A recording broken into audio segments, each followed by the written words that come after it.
there, YouTube? Hopefully this will be a quick video. I got my R4 transmission mount set, the engine mount, and I'm going to figure out where we're going to put it in this build. I am just going to install a standard old Tamiya can motor. This one is brand new, but figure that's probably best for this. I don't want these to be too fast, and I don't want it to be as slow as my first one came out. I think it had a 35 turn crawler motor in it, because that was the only thing I could find locally at the time. Yeah. So I think it's going to be pretty straightforward. I will have to make a mount for the back of the transmission, similar to what I did on the first rat rod build. But we'll cross that bridge when we get there.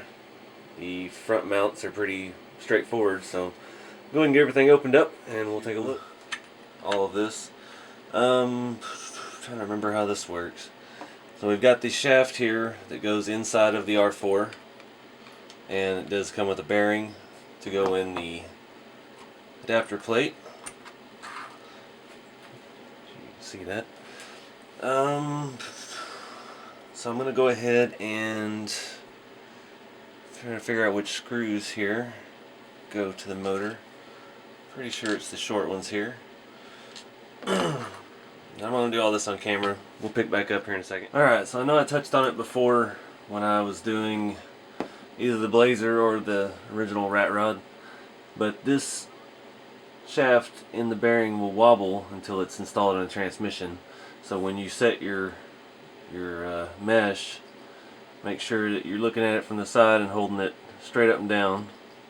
Make sure you get a good mesh. Now this motor, the lip here is just the exact size of the opening on the plate here.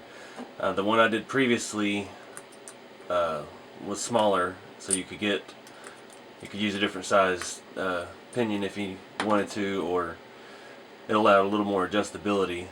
Luckily, this one sets the mesh just fine.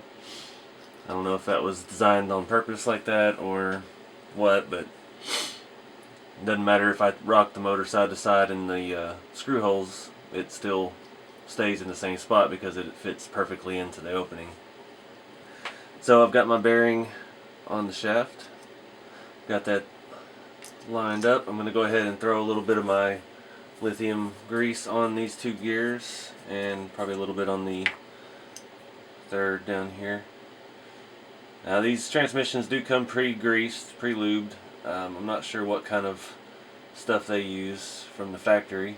It's kind of a clear yellowy, almost looks like a 90 weight motor oil or something. But I like to do just a little extra on this stuff. I'm not going to take the whole transmission apart, but I do want to get a little something extra on there. Let's see, I'm forgetting something. Now, it'd also be wise, because this is kind of difficult to take apart later, you might go ahead and Loctite your motor screws just to be on the safe side.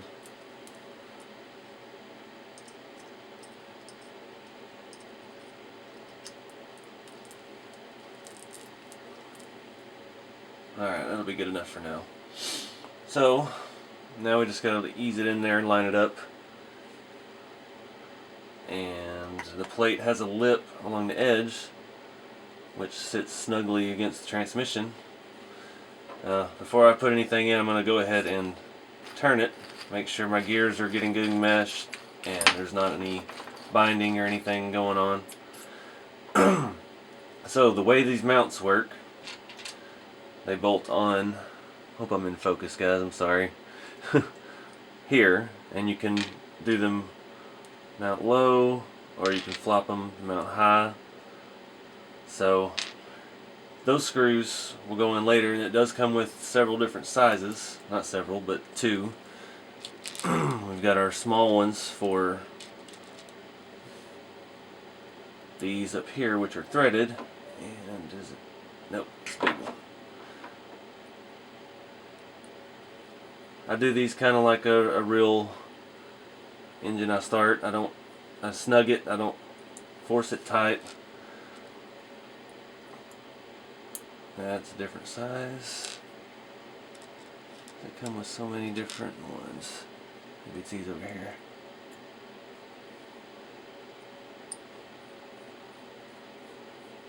And just get them all snugged up, except for my mounts, because I'm not sure yet. We'll have to put it in the chassis and get an eyeball of where it's going to go and how it's going to sit in there. One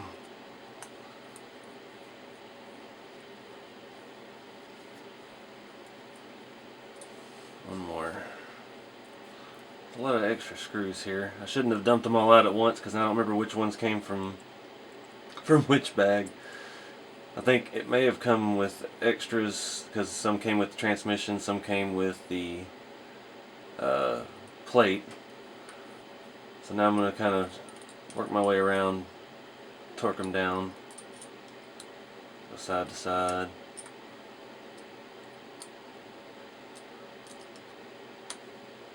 Alright, so that ought to be good enough for now. Now let's get up in here and take a look at where it's going to mount. Alright, so looking in the roof, got figure out how far forward we need, how far up off of the base we need, trying to make sure that the pinion angle is not too bad and it's going to really stand out in the interior. Plus it's not going to set too low, drag on things, or interfere with the front suspension. So looking at the side of the motor or the transmission, looks like I could go either or. I think I may opt for the high mount variation. Do it. Trying to get these things sorted out here. So it'll be that way. So we can do it forward, reverse. I want it to set back into the interior a little bit more. I want the bell housing close to the cowl, underneath the cowl here. So I think I'm going to do them like this.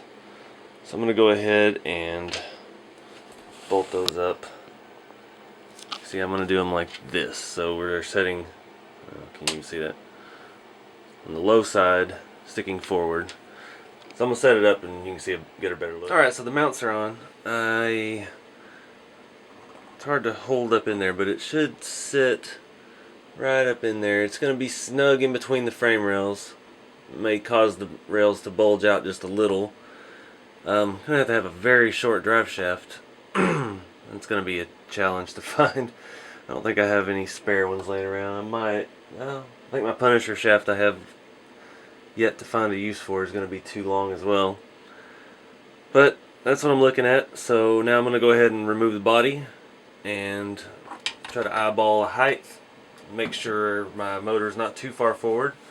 And we'll go from there. Alright, so this is kind of what I'm looking at here. Probably will straighten it up a little bit. That jack stand, it is where it is. So I'm looking at mounting it here on this section. The mounts are a little wide. They're pushing the front of the frame out to where it doesn't quite fit under the hood. So we may have to file those things down just a little bit. There's plenty of material on them to do that, but I need them just a little bit narrower. But for now I'm going to go ahead and use it as is to just mark the holes where I want it. It probably will have a little bit of a rake. I put the body on and mocked it up, and it puts where the firewall area would be right here at the hood line, right at the edge of the cowl, kind of pretty close to where I wanted it. I would like it a little bit further back, but it's just not going to work with the way the frame is, and it'll be more realistic because the bell housing and stuff will be up under the dash like it would be in a real car. Plus that'll give me a bit more room for my drive shaft, so I can get a little bit bigger drive shaft in there, something that would work a little better. So yeah, I guess this is the part where I eyeball everything and mark and drill some more holes in this metal and hopefully don't break anything. I really don't want to take it all apart and do the halves. That would be the smart thing to do, is to clamp the halves together and drill one hole all the way through perfectly even, but it's just a lot of work, especially with the rear suspension all in and set up. So I'm gonna do some measurements. I've got my thing here. This is how I usually do it. I get pretty accurate as long as the drill bit bites into it and doesn't try to walk around. I can get them pretty even, and then we'll look at cutting or grinding or something those mounts down just a little bit so we can get the frame rail back to the width it needs to be on the front. Alright guys, I got my holes drilled and it looks pretty even. I haven't test fitted it yet. You can see the hole on about here. I did put this on the bench grinder and took about a millimeter off of both sides, just roughly eyeballing it. It's not perfectly flat. It'll never be perfectly flat again. So I can always come back and take a little more off. I'd rather do little at a time and go from there. So I'm going to go ahead and put this thing in. We'll see what we got. Alright guys, so I had to do a little repair work. The chassis, after drilling the holes, it got a little wonky. It started flexing and bending and messing up. So I had some holes in it already, and I went ahead and added some more bracing. I've got another rod down here between the front radius arm mounts, and I went ahead and put one back here as well. There are already holes there. I have another hole that I pre-drilled up here, but I'm going to have to do something funky to clear the engine. But I do say it probably needs another brace. The more I can add to it, the stronger it'll be. I've been trying to do too much to it with it. I didn't have anything but the front mount at the front bar and the two rear, so it was getting kind of wonky every time I'd press on it or use and drill holes in it with the drill press, stuff like that. So I am going to have to make a flat transmission cross member. We'll probably go to the inside of the C channel, and it should set right underneath that square edge, and then I can do something with those mounting holes on top, make a piece like I did on the #1 rat rod build. But that'll be something for another time because it's kind of late and I don't feel like welding or brazing or anything at the moment. So yeah, I'm pretty happy with the height. It's set a little lower than I was thinking, but I think it'll work out. It is has plenty of clearance underneath, and it'll be plenty exposed in the interior. So yeah, I'm gonna go ahead and throw the body back on, and we can see what it looks like inside. Alright, so I think that looks pretty good. It did move it back a little further than I had estimated, but still underneath the cowl. I did have an idea. I can't get into it right now because I'm out of time for the day, but these holes, or these screws that hold the transmission to the motor plate, can also double as a mount to a firewall. So I can cut me a piece of sheet metal to fit inside the body, and then I can bolt it to that with those screws already on there. And I could even make that a mount for a floorboard panel as well. I could just make it all one sheet of metal. It'd be tricky to cut it all just right, but I don't see why I couldn't do it. Just take a little eyeballing, but that might be an easy way to get a firewall in there. That way I don't have to try to glue anything to the inside of the body or anything like that. And I already had mocked up a floorboard, and I've kind of trying to make a tunnel to cover the drive shaft, but nothing's come out great yet, so we'll keep brainstorming with that. But yeah, I'm feeling a lot better now. The frame's stiffened up a good bit. The body mounts and everything went together nice and smooth, so I think we've made it a good improvement on it. I really don't know what else. I wish it's hard to get a good picture of all this, but yeah, this thing is looking pretty snazzy so far. But yeah, anyway, I'll quit rambling on. Let me show you one last bit here. If I can get you in there again. Show you how, can't see. Alright, dang it. This thing is really hard to move. I need to get some shocks on there pretty bad. See if I can just lean you in. So you can see the drive shaft length is going to be 2.5 inches, 3 inches maybe.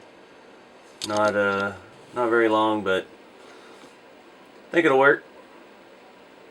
But anyway, I appreciate you guys watching, and be sure to like, subscribe, and share. Follow along on Instagram, and I will see you in the next video.